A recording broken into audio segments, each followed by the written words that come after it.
కాదురా. కేకే మహమ్మద్ పేరు విన్నావా? విన్నానండి. కేకే మహమ్మద్ గారు అంటే ఆర్కియాలజిస్ట్. అయోధ్య గుడి ఉందా, దానికి ఆర్కియాలజిస్ట్ వారు.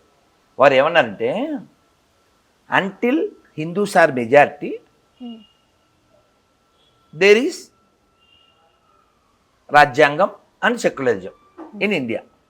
If Hindus are decrease, no more రాజ్యాంగం, నో మోర్ సెక్యులరిజం. ఎవరిది స్టేట్మెంటు? కేకే మహమ్మద్.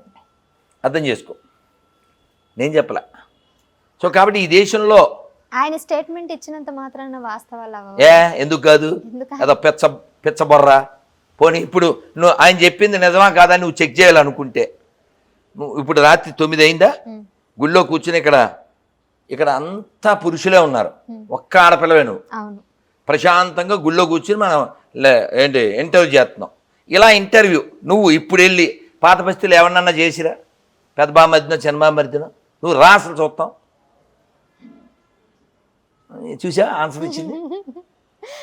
నాకు ఫస్ట్ అవసరం లేదు అక్కడ భయం, అవసరం కూడా అవసరం, భయం అంతే. వెళ్తే ఏమవుతుంది వెళ్దా? కాదురా, కాదు తల్లి, అక్కడ కూడా ప్రముఖులు ఉన్నారులే.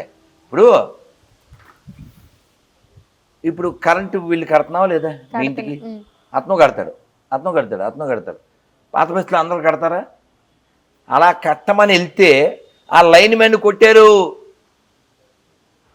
నేను ఎప్పుడు 2-3 ఏళ్ల క్రితం ఓల్డ్ గవర్నమెంట్లో కూడా చెప్పా, దేవాలయాల మీద డబ్బులు ఎత్తుకెళ్ళిపోవడం కాదు, పాత బస్తీలో కరెంటు బిల్లు కట్టించుకోండి దమ్ముంటే అని చెప్పాం. అవ్వదు. కాబట్టి హిందువులు మెజారిటీగా ఉంటే ప్రశాంతంగా ఉంటుంది.